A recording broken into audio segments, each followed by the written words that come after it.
Now, I think the timing is absolutely perfect. Like, Right. given the fact that it's like 5 years too late, obviously. But Yeah.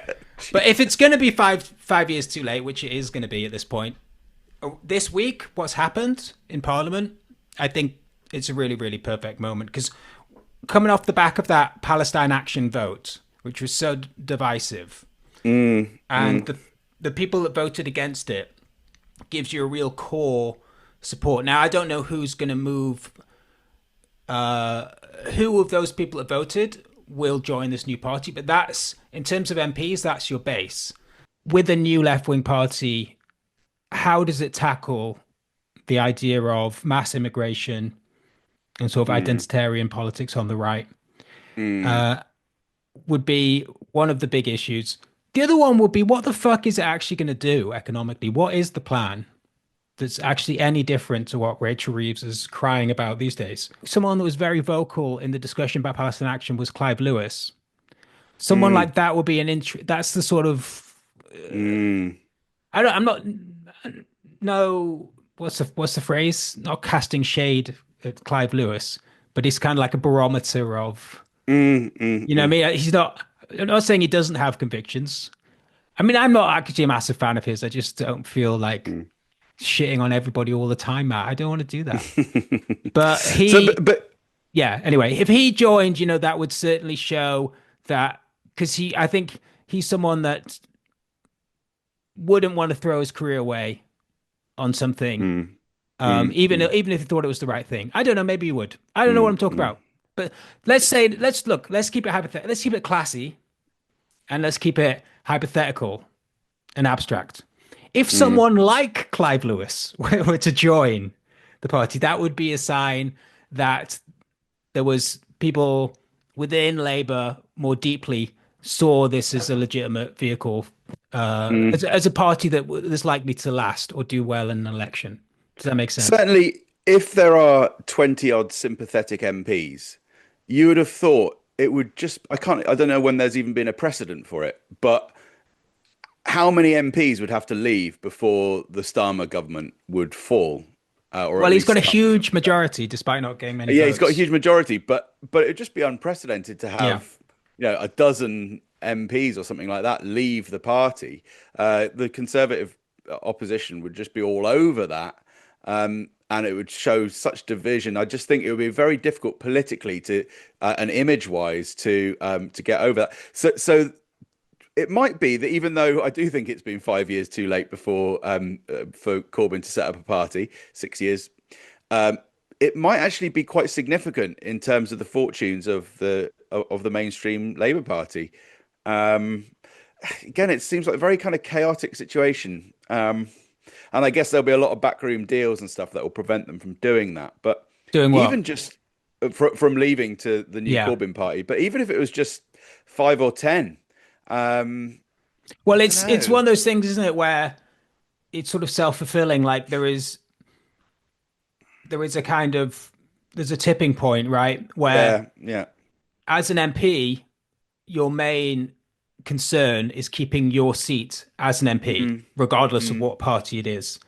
And mm, if you're in certain parts of the country, certain constituencies that historically always been a particular party, then you as the MP of in that party in a strong Labour seat, like for example, uh, where I am in Walthamstow, right? This is a very, very strong Labour seat. And I'm not saying that what's her face is going to move. She's one of the last people that would ever leave. But just as an example, a strong Labour seat that's been strong for a while, that continues to grow, in fact, mm, the majority, then it's like you're not going to win that seat, your seat. You could win a seat, but you're not going to win your seat by changing to any other party.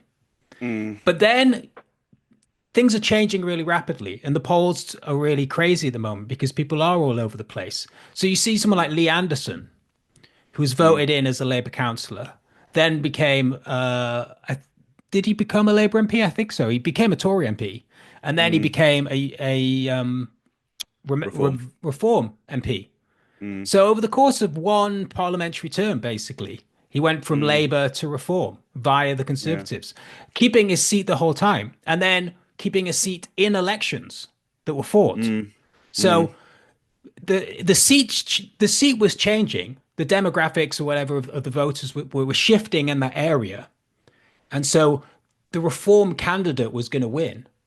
So he mm, just became the Reform candidate. I think I mm. remember making a joke at the time. It's like instead of having various candidates, why don't we just have the same 600 odd MPs or whatever, and we just vote for what party we want them, what badge we want them to Yeah, wear, and they all yeah, just shuffle in their seats. mm, Because you could see that a lot. And so if you could see in the polls a new party doing very well in certain constituencies where Labour are struggling, then you might see the MPs who are not particularly enamored with this government or with what the Labour Party's become actually just joining the party before mm, the actual election. So you've mm, got various ways to go, but once that starts to happen, then there's more momentum, right? Once you've got a few MPs, mm, and it's not just MPs. I didn't mention this last time. A huge number of councillors were either blocked from running or left the Labour Party. I think it's called the Liverpool Independent Councillors, which is like a whole. I think there's a whole council that's been historically Labour that's now entirely independent because they've all mm, left the Labour Party. So there's things like this where, without even having an election, this new party could take a council, could take 10 MPs or more. It could be, mm, as big as the Lib Dems without ever having any votes at all, which is interesting. mm, mm, I don't know what's going to happen with these because, as I say, there's about 29 of them. I think are Labour MPs through and through. They haven't lost the whip, or they did lose the whip, and now they've got it back. Those kind of people, I think, would be very difficult. Someone like Diane Abbott, despite being treated abominably by Labour Party at the last election, um, it'd be really. I can't. I thought when Diane Abbott won, I thought she might immediately go independent, but that was probably too mm, exciting. I was thinking mm, too dramatic. It would have been an interesting thing to have done though, because it was obviously Corbyn had just been chucked out mm, just before the election. They'd been not dangling it in front of him so that he couldn't make a plan before the election. Maybe they'll let him back in, maybe they won't. Then they obviously chucked him out just before, so he had to desperately scramble to form an independent campaign. And at the same time, they tried to push Diane Abbott out. Diane Abbott, there was a big backlash. She stayed. She won, of course, mm, as the Labour MP. Now, Diane Abbott, of all the Labour MPs in the country, she's one of, apart from people like Jeremy Corbyn, had a very good chance, has a very good chance of winning as an independent. mm, mm, And she could, and I think they're aware that if she hadn't won as an independent, she could have dramatically. I mean, I don't know, split the Labour vote to the point that anyone else could win in Hackney. Seems unlikely. I think they just thought that maybe she could win. And also the mm. backlash was affecting the entire national campaign. But anyway, So if is she had, sorry, just if she had, after winning for Labour under a Labour ticket, immediately gone to be an independent afterwards, mm, that would have mm, been really interesting. And it's that kind of momentum that this movement of having a new left party has never really had. Everybody's kind of moved slowly, cautiously. mm, mm, And now that Zara Sultana has come out with something mm, public, it's mm, this could be, this is really the sort of knife edge moment. Are people going to move? Because the other thing that happened, you had the Palestine Action thing, but the other thing that happened this week was the massive rebellion against Labour's PIP mm. bullshit that they were doing. Yeah, And so, disability payments. Yeah. yeah, I mean, we could talk about that. That would be something that would be good to talk about anyway, but it would also maybe link into what the hell is the left wing party going to do economically. But sorry, Mm. Matt, you were going to say something.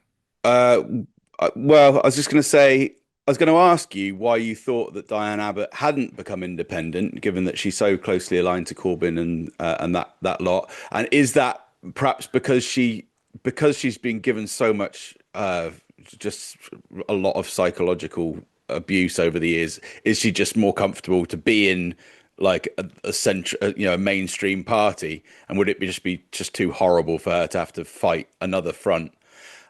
And the I other don't point know. I was going Yeah, to make, just the quickly, other I point, don't know if it is more horrible for someone like Diane Abbott to be in the Labour Party or Yeah, as would it make any independent. difference? Yeah, might be nicer. And then the other, so I don't quite know why she hasn't moved. That seems a little bit strange in a way, but maybe I feel like there it's might be just an obvious answer that I don't inertia. know. There might be a bit of inertia there, perhaps. And then the other point I was going to make was just to say that it might well be that a lot of this really does hinge on how Zara Sultana comes across to the British public, to the electorate, because I mean, Corbyn's already a known entity. Like everyone's got their opinion on him. But I don't think the name recognition of Zara is particularly high. I mean, I haven't really followed her career at all. I looked her up the other day because you'd mentioned you'd talked more about her, but I don't know a great deal about her. I wouldn't have thought many people would know. So I think if she can come across really well, that could really be the most fundamental factor Yeah, in I don't determining know. whether I have there's no a idea. I change. mean, she's very good in a lot of ways. As Mm, I say, like, um, if it's going to be a left-wing party with Corbyn, it's going to be divisive anyway. mm, And because just of who she is and her politics, um, like she's going to get a lot of shit. And how she handles that, I don't know. She's obviously already had quite a time of it internally in the Labour Party, people briefing against her, all sorts of mm. nonsense going on. But that's very different to being a national figure.